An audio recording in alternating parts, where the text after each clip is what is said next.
History is full of stories we were told were nothing more than myths.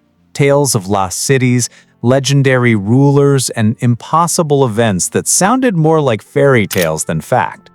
But over time, as explorers dug deeper and historians uncovered hidden truths, many of these so-called legends turned out to be surprisingly real. In this video, we'll uncover 10 historical myths that were finally proven true. From cities that rose out of the dust of legend to rulers once thought to be fictional, these discoveries will make you question how much of myth is actually history waiting to be rediscovered. So grab a seat, because the line between legend and truth is about to get very, very thin. Number 1. The city of Troy wasn't just a legend. For centuries, the city of Troy lived only in ancient poetry.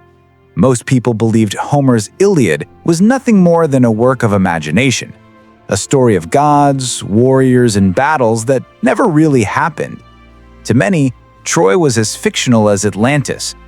But in the 19th century, a bold discovery changed everything. Excavations in modern-day Turkey uncovered the ruins of a massive fortified city buried beneath centuries of soil. Stone walls, towers, and layers of destruction revealed that this was no ordinary settlement. It was a city that had been built, destroyed, and rebuilt many times across thousands of years. And then came the most shocking part: evidence of a violent destruction that matched the legendary Trojan War. Charred remains, collapsed fortifications, and scattered weapons told the story of a city under siege. Suddenly, Troy wasn't just a tale, it was a place that had truly existed, and its dramatic fall may have inspired one of the greatest epics in human history.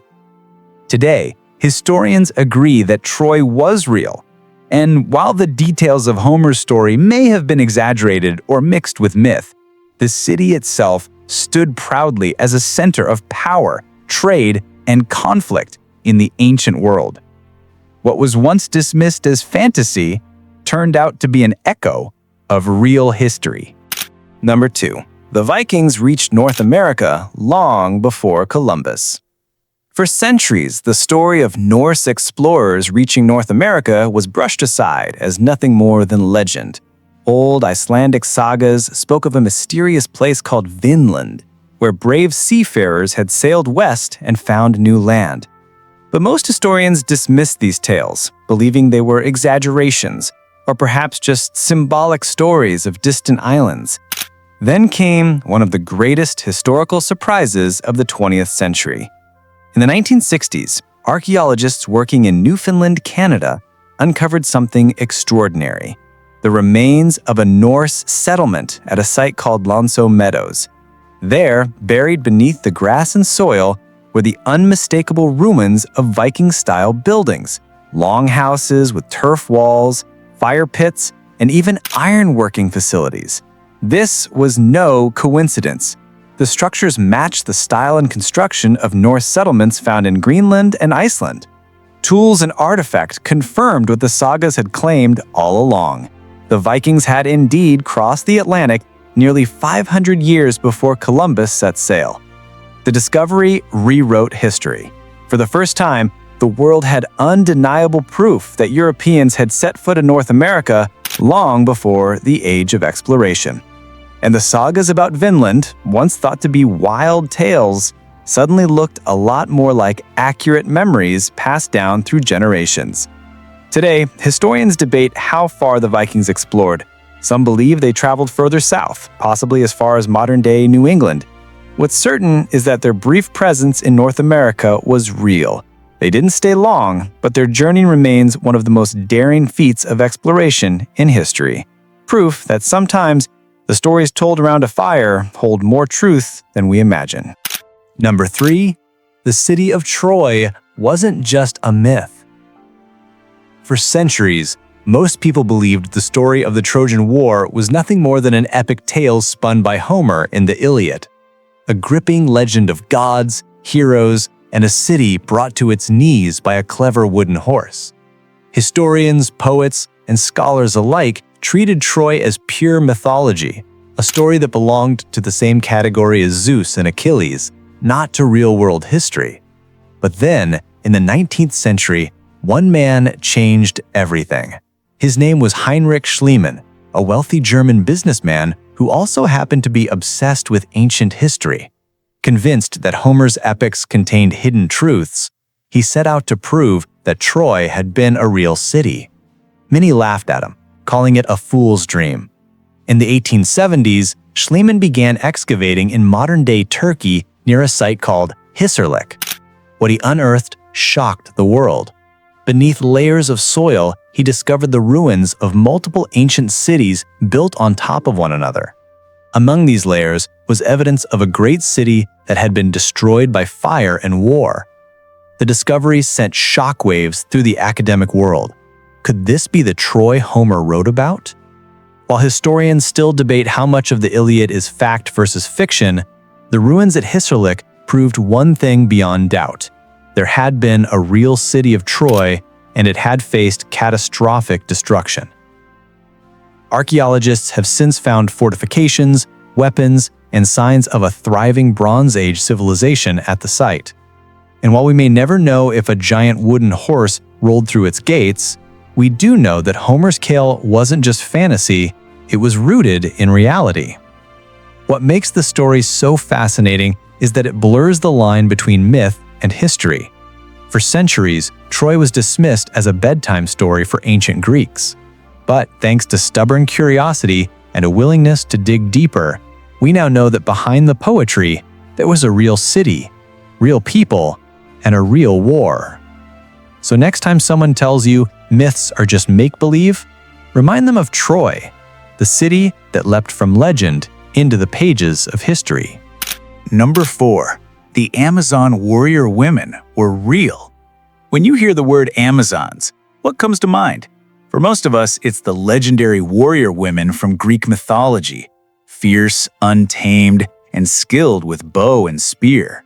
Ancient writers like Herodotus described them as fearsome horse-riding fighters who lived on the edges of the known world, refusing to be ruled by men. For centuries, historians brushed off the Amazons as pure myth, an entertaining invention by the Greeks to create stories of exotic warriors. After all, how could entire societies of female warriors actually exist? It sounded too fantastical, like something out of a comic book or modern movie. But here's where history takes a surprising turn. Archaeological discoveries have revealed that the Amazons weren't just a myth. They were real. Across the steppes of Central Asia, in what is now Russia, Ukraine, and Kazakhstan, archaeologists have unearthed ancient burial mounds belonging to the Scythians, a nomadic people who lived thousands of years ago. Inside these tombs, they found something unexpected: the remains of women buried with weapons, swords, bows, arrows, and even armor. And these weren't ceremonial placements. Many of these women's skeletons showed signs of battle injuries, arrow wounds, sword cuts, broken bones that had healed over time. This wasn't a coincidence. It was proof that they had lived and fought as warriors. Historians now believe that these Scythian warrior women likely inspired the Greek tales of the Amazons. Greek traders and travelers who encountered these fierce horse-riding women probably carried the stories back home, where they were exaggerated into legends. Even more fascinating, DNA testing of these remains shows that warrior women weren't rare. In some Scythian groups, up to 1/3 of the fighters were female. That means entire generations grew up seeing women as equals on the battlefield. So, while the myths may have dressed the Amazons in larger-than-life stories, the truth is just as legendary as the story. The Amazons remind us that sometimes myth isn't pure fantasy. It's history wrapped in layers of exaggeration. And in this case, the truth is just as legendary. Number 5. The Trojan War may have actually happened. For centuries, the story of the Trojan War lived in the pages of Homer's Iliad, a sweeping epic filled with gods, heroes, and the infamous wooden horse. Most people assumed it was pure mythology, a blend of fantasy and poetry. After all, how could a 10-year war sparked by the kidnapping of Helen, the face that launched 1,000 ships, really be historical? It sounded more like a legend crafted for entertainment than an actual event. But then, archaeology stepped in. In the 19th century, a German archaeologist named Heinrich Schliemann began digging at a site in modern-day Turkey known as Hisarlik. What he uncovered stunned the world. Layers upon layers of an ancient city, built and rebuilt across centuries. Among those layers, one settlement showed clear signs of destruction. Massive walls, evidence of fire, and scattered weapons. Could this have been Troy? Many historians now believe that the Trojan War wasn't just a story. While Homer's epic added plenty of dramatic flair, like gods meddling in battles and heroes performing superhuman feats, at its core may have been a real conflict. Ancient records suggest wars did break out in this region during the Late Bronze Age, around 1200 BCE. Rival powers were constantly fighting for control of trade routes and wealthy cities. The Helen of Troy part may not have been literal, but historians think the war was likely about resources, land, and power. As for the famous Trojan horse, that may have been a metaphor. Some experts believe it could have represented a siege weapon, or even a clever military strategy disguised in poetic form. What makes this so fascinating is how myth and reality blur together. A real city, a real war, wrapped in centuries of retelling until it became one of the greatest legends of all time. So while we may never know every detail, one thing is clear. The Trojan War wasn't just a bedtime story. It was rooted in actual history, proof that sometimes myths carry the echoes of truth across thousands of years. Number 6. The Vikings reached North America long before Columbus. When you think of the discovery of the Americas, one name usually comes to mind: Christopher Columbus. In 1492, he sailed the ocean blue, landed in the New World, and changed history forever. At least that's the version most of us were taught in school. But history tells a different story. Columbus wasn't the first European to set foot on American soil. That honor belongs to the Vikings, nearly 500 years earlier. The Norse sagas, ancient stories passed down through generations, tell of daring voyages across the Atlantic. According to these accounts, around the year 1000, a Viking explorer named Leif Erikson, son of Eric the Red, sailed west from Greenland. After weeks at sea, he reached a mysterious land full of forests, rivers, and grapes. They called it Vinland. For centuries, historians dismissed these sagas as nothing more than tall tales. How could Vikings, with their wooden longships, possibly cross the treacherous Atlantic Ocean? But in 1960, everything changed. Archaeologists Helga and Anstein Ingstad uncovered the remains of a Norse settlement at Los O Meadows, on the northern tip of Newfoundland, Canada. The site contained Viking-style buildings, tools, and even iron nails, clear proof that the sagas were telling the truth. This discovery shocked the historical community. Not only did the Vikings reach North America, but they also set up a settlement centuries before Columbus was even born. More recent studies, including carbon dating and artifact analysis, show the Vikings were active there around 1000 CE. Of course, their stay wasn't permanent. Harsh conditions, long supply routes, and conflict with indigenous peoples likely forced them to abandon Vinland. But the fact remains, Columbus may have discovered America for Europe's history books, but the Vikings had already beaten him to it. Number 7. The Great Fire of London ended the plague. The Great Fire of London in 1666 is one of the most famous disasters in British history. The city burned for 4 days straight, destroying over 13,000 homes, dozens of churches, and even parts of the iconic St. Paul's Cathedral. But from the ashes of tragedy, a powerful myth was born, that the fire also ended the Great Plague of 1665. At first glance, this story makes sense. The plague had swept through London the year before, killing nearly 100,000 people, almost a quarter of the city's population. Then, almost as if by magic, the plague seemed to vanish right after the fire. Historians of the time even speculated that the flames had cleansed the city, burning away the rats and fleas that carried the deadly disease. But as modern science has revealed, this neat explanation isn't the full story. While the fire certainly destroyed large parts of the old, cramped neighborhoods, it didn't burn down the entire city. The poorest districts, where sanitation was worst and disease spread most easily, were often located outside the fire's path.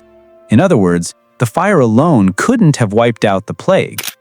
Instead, the decline of the plague was likely caused by a combination of factors. First, colder weather in the winter of 1665-1666 naturally reduced flea activity, cutting down transmission. Second, years of repeated outbreaks had already killed or immunized much of the vulnerable population. And third, the rat population itself may have shifted. Over time, the black rat, which carried the fleas responsible for the plague, began to be replaced by the larger brown rat, less prone to spreading the disease. So, did the Great Fire of London help end the plague? Probably yes. By clearing away heaps of rubbish, crowded wooden houses, and unsanitary conditions, the fire forced London to rebuild in a cleaner, more organized way. Streets became wider, buildings were made of brick and stone, and the city slowly transformed into a less disease-prone environment. But the idea that the fire single-handedly burned the plague away is an oversimplified legend. The truth is more complex, involving weather, biology, and population changes. Still, the myth persists because it feels poetic. Out of fire came renewal, and from destruction came health. In reality, the plague had simply run its course, and the fire was just one of many factors that marked the end of an era. Number 8. Napoleon was short. Few historical figures are as instantly recognizable as Napoleon Bonaparte.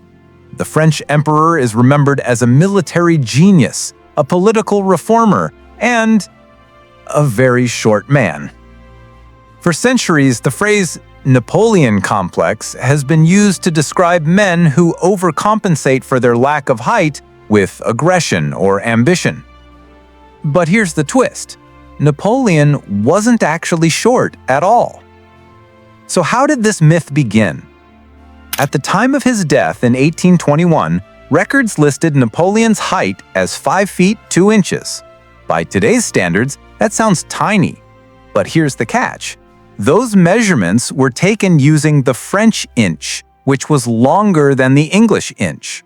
When converted, Napoleon's height comes out to around 5 feet 6 or 5 feet 7 in modern terms. That was actually average height for a European man in the early 19th century. So why did people picture him as a miniature general leading massive armies? There are a few reasons. First, Napoleon was often surrounded by his Imperial Guard, a group of elite soldiers known for being exceptionally tall. Standing next to them, he looked smaller by comparison. Second, British propaganda during the Napoleonic Wars gleefully painted him as a tiny tyrant, using cartoons and satire to mock him. These caricatures stuck, and over time, the world adopted the idea of Napoleon as unusually short. Psychology plays a role.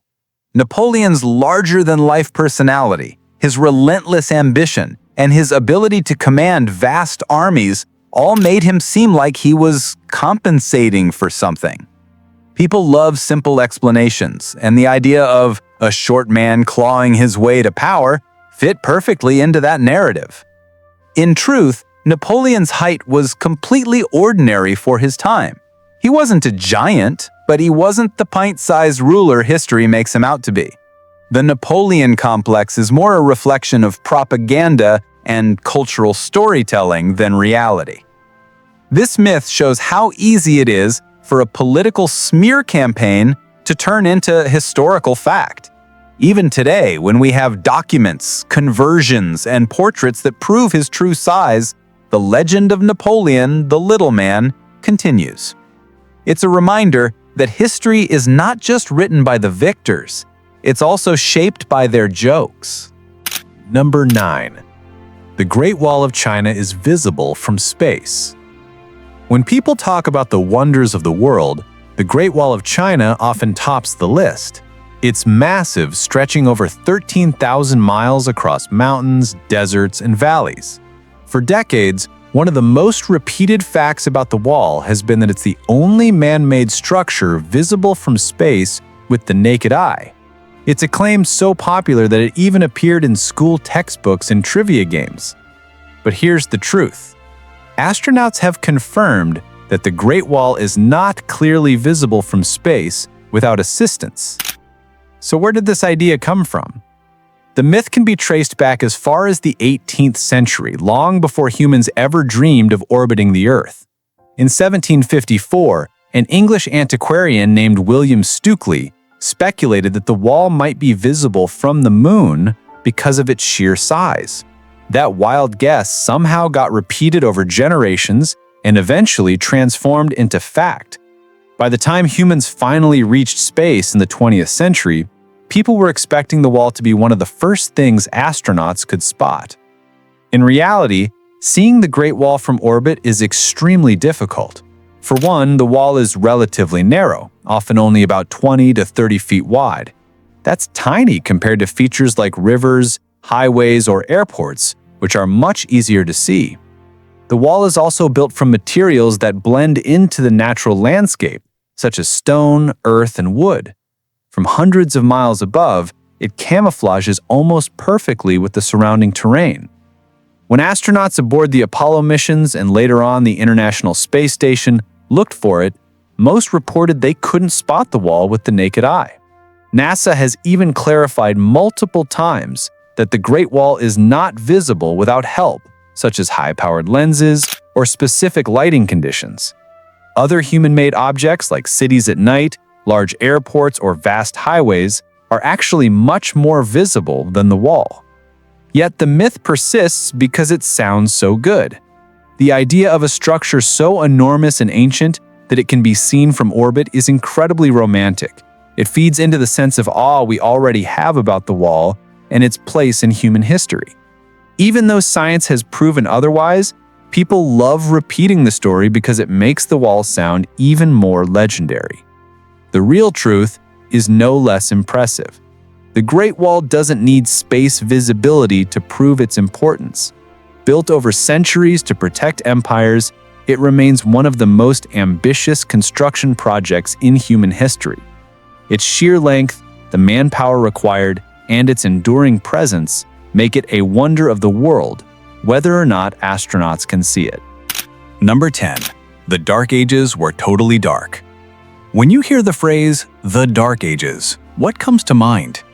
Maybe you picture a world where everyone lived in mud huts, the streets were full of filth, and humanity basically hit the pause button on civilization for 1,000 years. No art, no science, no progress, just darkness, gloom, and despair. That's the story most of us were told. It's been repeated in history books, in movies, and in popular culture.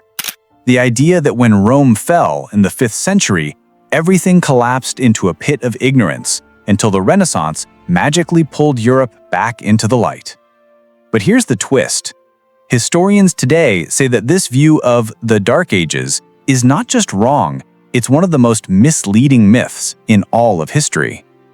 Far from being an age of darkness, the centuries between the fall of Rome and the rise of the Renaissance were actually filled with innovation, learning, and creativity that shaped the modern world. So let's dive deep into this myth and discover why the Dark Ages weren't so dark after all. The origin of the Dark Ages label. The phrase, the Dark Ages, was first popularized in the 14th century by Italian scholar Petrarch.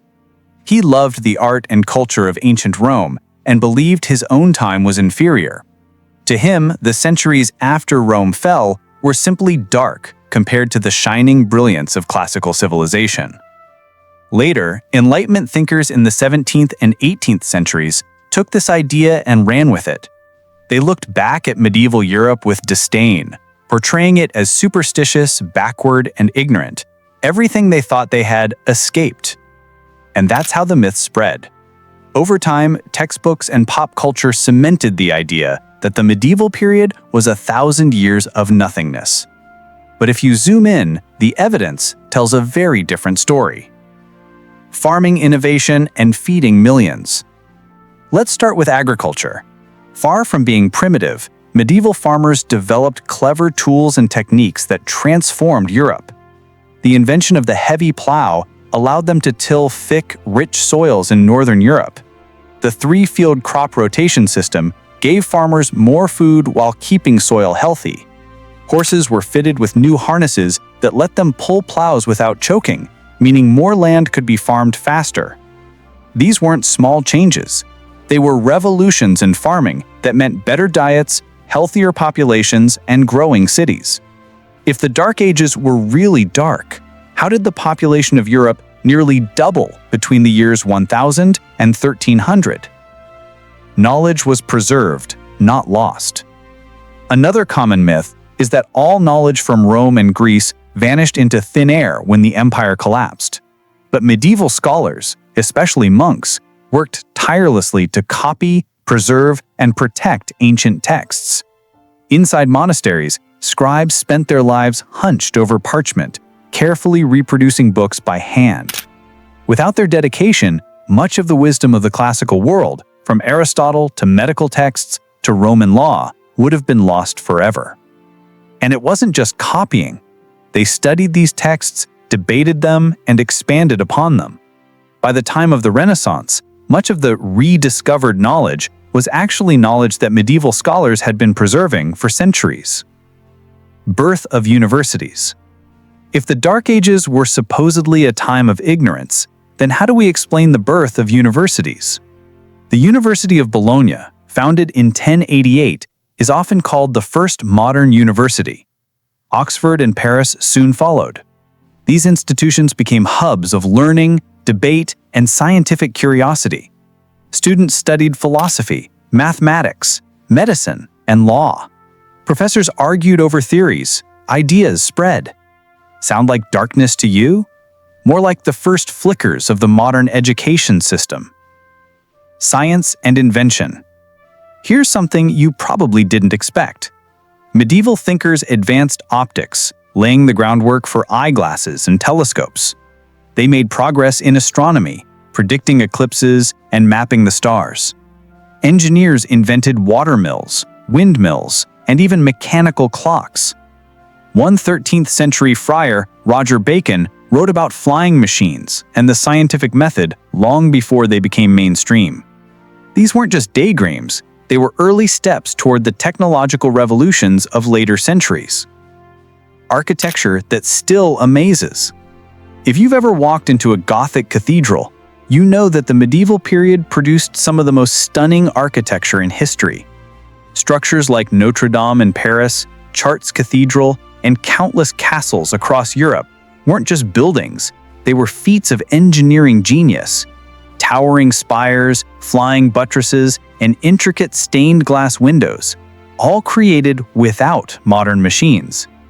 If the Dark Ages were truly dark, how did people manage to build structures so advanced that they still inspire awe 1,000 years later? Art and culture thrived. Medieval art wasn't just about gloomy religious paintings. It included vibrant illuminated manuscripts, detailed tapestries, and colorful frescoes. Artists told stories through stained glass, bringing light and beauty into their communities. Music evolved too. Early medieval chants eventually developed into complex polyphony, paving the way for the rich musical traditions of the Renaissance and beyond. This was a time of creativity, people expressing themselves in ways that still resonate today. Trade and exploration. The so-called Dark Ages were also a time of growing trade and exploration. Merchants traveled far and wide, connecting Europe with Asia, Africa, and the Middle East. The Silk Road brought spices, silk, and knowledge across continents. Vikings sailed as far as North America centuries before Columbus. Italians like Marco Polo wrote vivid accounts of their journeys to China. These weren't closed-off, stagnant societies. They were curious, connected, and ambitious. The myth falls apart.